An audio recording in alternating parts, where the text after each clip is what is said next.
Bonjour encore, bonjour et bienvenue sur cette plateforme, sur cette planète de foi. On va continuer le travail d'éducation et cette fois-ci, on va parler du rôle des médias. Nous sommes dans un siècle où les médias ont beaucoup de place. Les médias, ce n'est plus comme avant où on avait les médias réguliers, là, la radio, la télévision. Non, maintenant, chacun a sa plateforme. La preuve, on est là en ce moment. C'est un média ici. Mais en même temps, malheureusement, il faut aider encore dans l'éducation afin que les gens puissent savoir comment trier, qu'est-ce qu'il faut prendre, qu'est-ce qu'il ne faut pas prendre. Et donc, j'ai remarqué depuis quelque temps les sondages.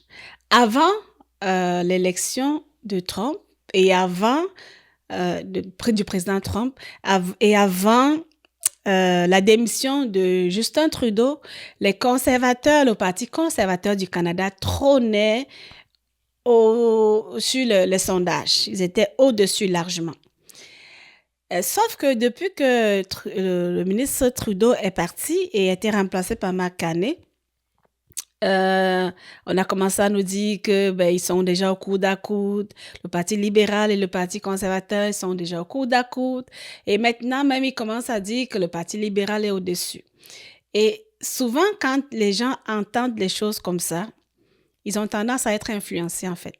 Et donc, mon but aujourd'hui, c'est de vous dire, ne soyez pas influencés par ce que les médias racontent. La preuve, ils ont dit, pendant toute la campagne, comment M. Trump était perdant et comment son adversaire était gagnante et tout. Puis finalement, vous avez vu le résultat. Alors, cette vidéo est vraiment pour vous encourager. Ne changez pas votre point de vue par rapport à ce que les médias disent, par rapport à ce que les sondages disent. Les sondages, très souvent, trompent. Vous savez, le Parti conservateur, c'est un parti, comme son nom l'indique, qui garde encore les valeurs humaines, les vraies valeurs humaines. Et ça dérange. Ça dérange. Il y a un verset qui dit que étroit et resserré est le chemin qui mène à Dieu, alors que large est celui qui mène à la perdition. Les gens, ils veulent rentrer par la porte, le chemin qui est large. Et le petit chemin, c'est là qu'il y a le bonheur. Et je dis petit entre guillemets parce que le Parti conservateur n'est pas petit. La preuve, regardez les campagnes de M. Poilievre. Elles sont courues. Elles sont très courues. Mais les médias ne disent pas ça. Je vais vous laisser voir quelques extraits de la campagne de M. Poilievre.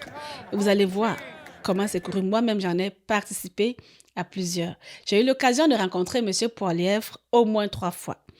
Donc, vous allez pouvoir voir quelques photos avec lui et son épouse qui est juste magnifique.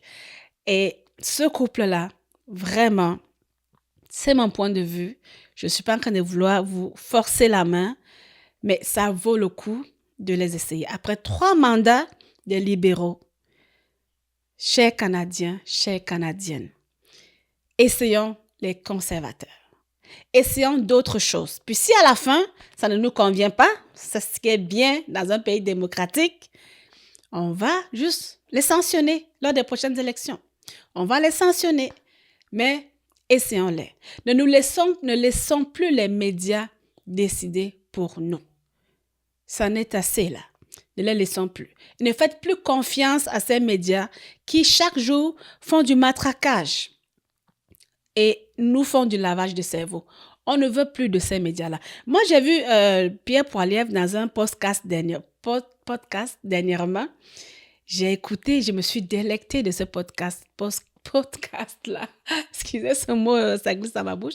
Je vais le mettre sur ma page YouTube pour que vous le regardez. Fait que je pense que c'est un petit peu le changement. Bon, il y a aussi le fait que je me suis prononcé au début de la campagne que j'allais faire des conservateurs après avoir voté 2 fois pour nos ennemis, les libéraux. Nos ennemis, ouais. Excusez. Puis, c'est ça, il y a eu comme un raz-de-marée de commentaires quand je m'étais prononcé là-dessus, positifs et négatifs, bien sûr.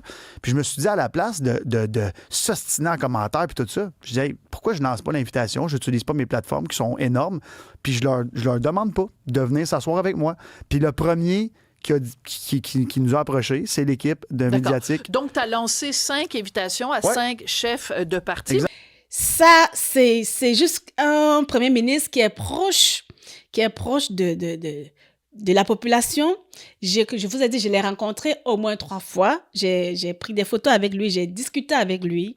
C'est quelqu'un qui veut faire quelque chose pour ce pays. Et donc, laissez ces gens-là qui nous disent des choses et des choses et n'importe quoi là. Et vraiment, essayons-le. Et on ne sera pas déçus. Ne vous concentrez pas sur les sondages. Concentrez-vous sur ce que votre cœur vous dit. Quelles sont vos valeurs? Suivez vos valeurs. Et tout va bien se passer. À très bientôt. Vous pouvez y croire.